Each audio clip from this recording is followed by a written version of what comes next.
सो hey guys, कैसे हैं आप सब। आई होप आप सभी मस्त होंगे, बढ़िया होंगे। मैं हूं एडवोकेट पद्मनाभ शर्मा। स्वागत है आपका मेरे इस चैनल पर।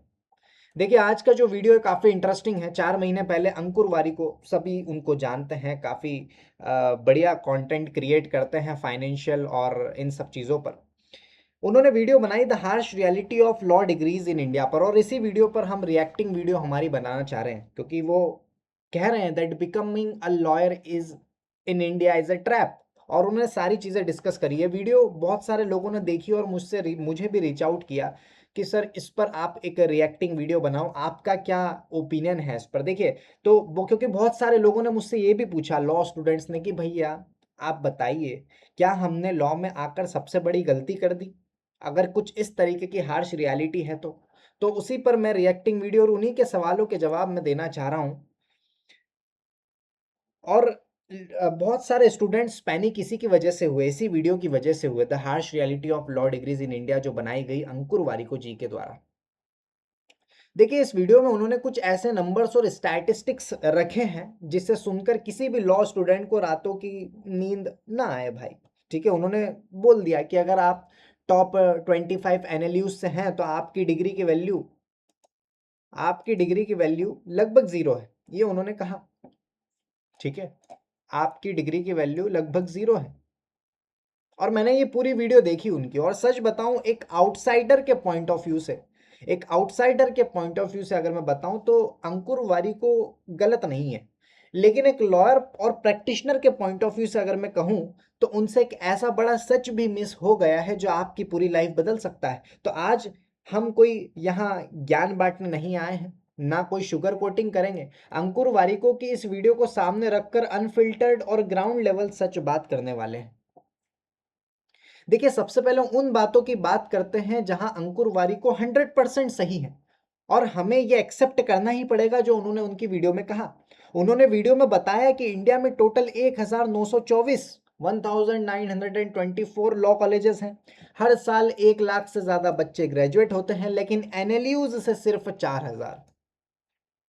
अब बाकी के जो 96,000 बच्चों का क्या होगा? बाकी के जो 96,000 बच्चे हैं उनका क्या होता है? अंकुर वारिको ने यहाँ आरव नाम के एक 24 ईयर्स का लड़का है, उसकी स्टोरी बताई है। पुणे यूनिवर्सिटी से वो पढ़ा, एआईबी एग्जाम क्लियर करी, लेकिन जॉब मिली सिर्फ 5,000 की पर मंथ, जबकि उसकी एजुकेशन लोन जो था वो ईएमआई ही 15,000 रुपए थी। अब सोच कर देखो, 5 साल तक 10 से 12 लाख रुपए देने के बाद अगर आपको 5,000 की स्टाइफंड मिल रही है तो गुस्सा आना और डर लगना नॉर्मल है। तो अंकुर वारिको ने बिल्कुल सही पकड़ा है। हमारे देश में प्राइवेट लॉ कॉलेजेस एक बिजनेस बन चुके हैं। उन्हें सिर्फ आपके एडमिशन की फीस से मतलब है, उसके बाद ना वहाँ अच्छी फैकल्टी है, ना प्लेसमेंट है, और ना ही कोई प्रैक्टिकल लर्निंग। ठीक है, मैं एग्री करता हूँ इस बात को।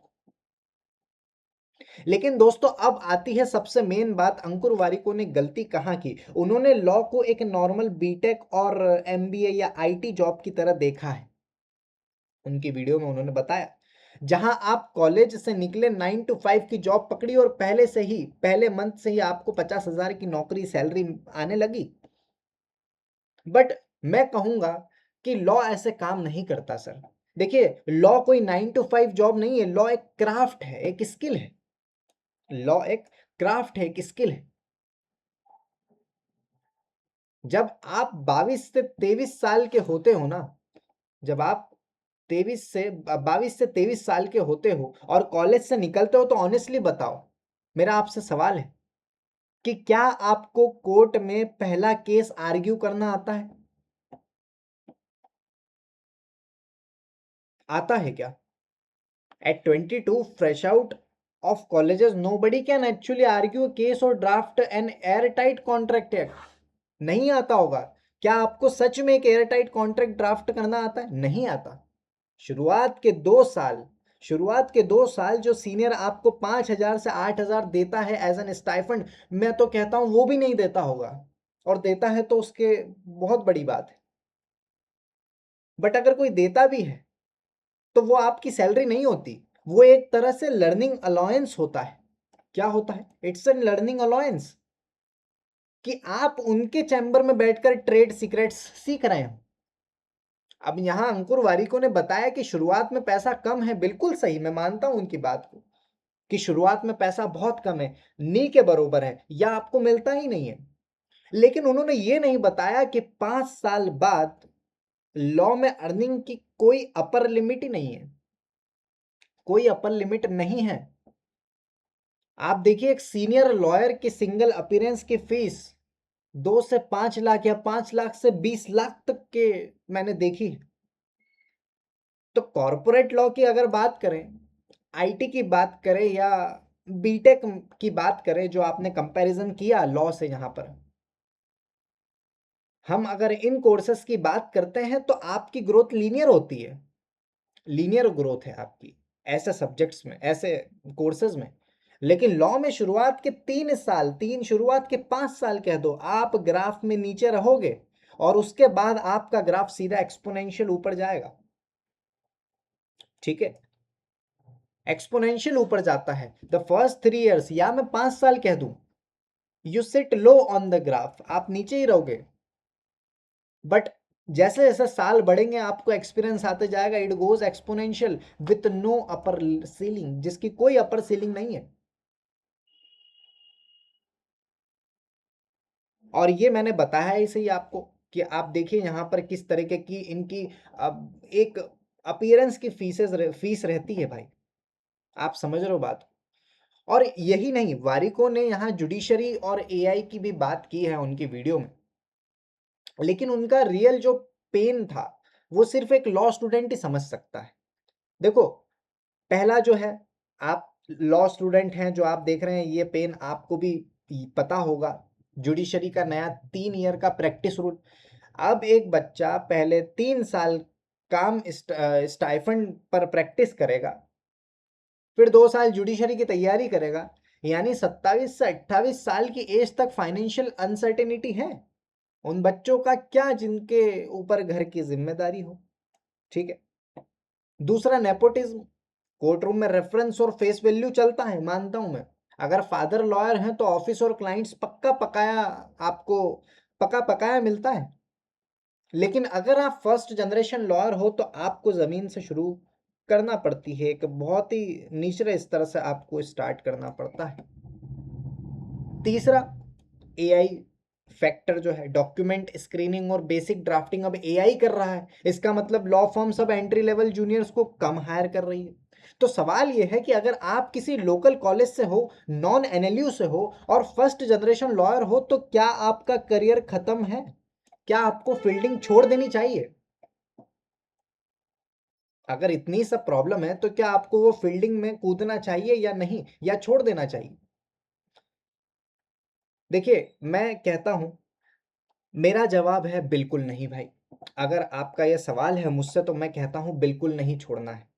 अगर आप 95% स्टूडेंट जैसा माइंड सेट रखोगे तो आप ट्रैप में फंसोगे ही सही।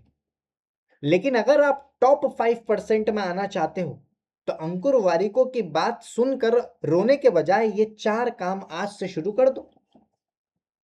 पहला काम है क्या? कॉलेज के सिलेबस और 80% मार्क्स के पीछे भागना बंद कर दो।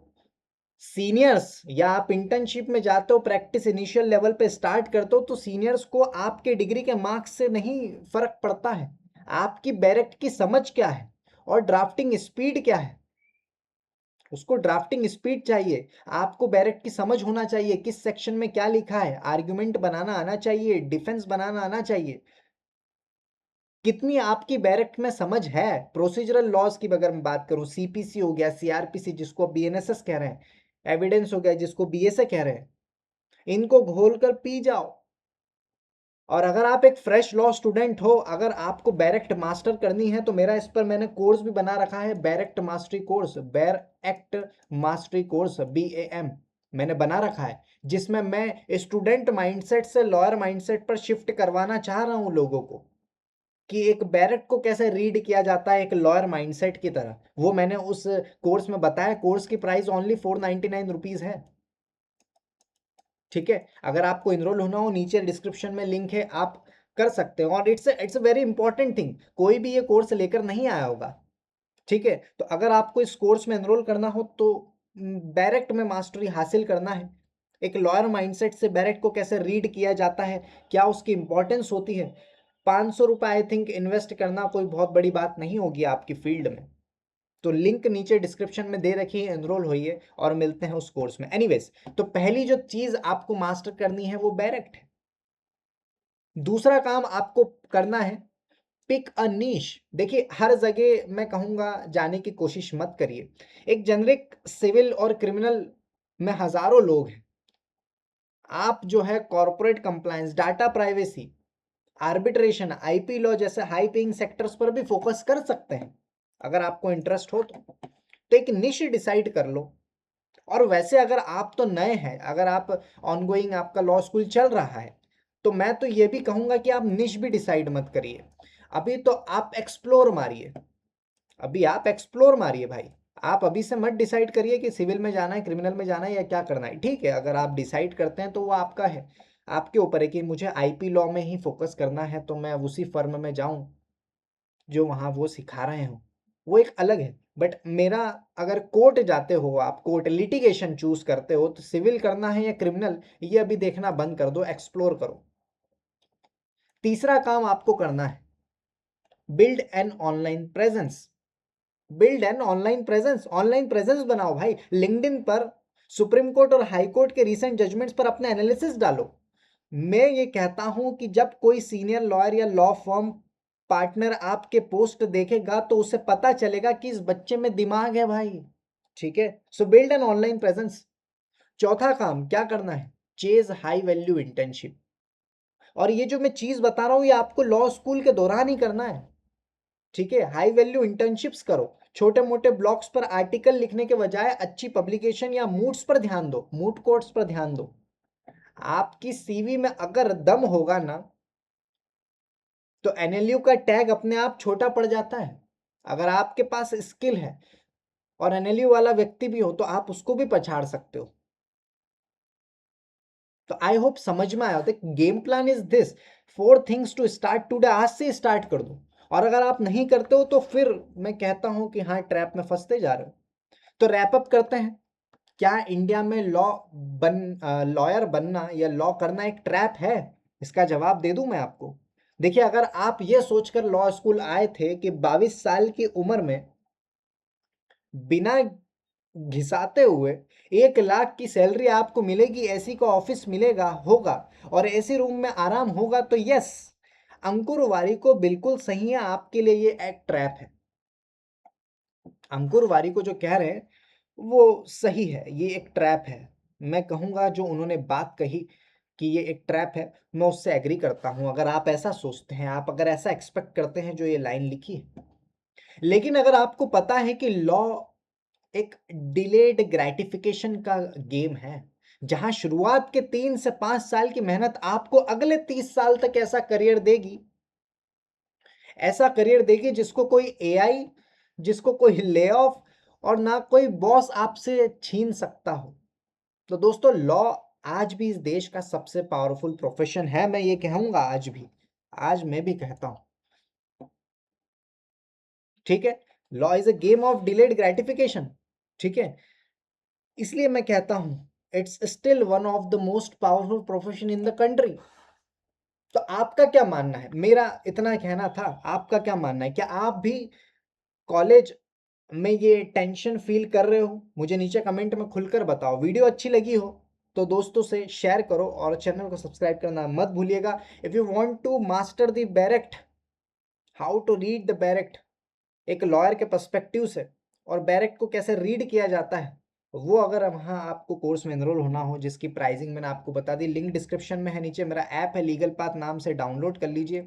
एंड आई होप आपको ये रिएक्टिंग वीडियो, जो आपके सवाल मुझ पर आए थे, मैंने उस पर इस रिएक्टिंग वीडियो को देकर आपका जवाब का आंसर दिया है, और आप सेटिस्फाइड हुए होंगे इस जवाब से। और अगर नहीं, या आपका क्या ओपिनियन है? मेरे ये ओपिनियन थे कि लॉ स्कूल के दौरान आपको ये सारी चीज़ें करनी रहेगी जो मैंने यहाँ पर बताई, 4 थिंग्स, ये 4 चीज़ तो कर ही लो, आप एक एनएलयू वाले के बरोबरी में आ जाओगे, या फिर उससे ऊपर भी जा सकते हैं।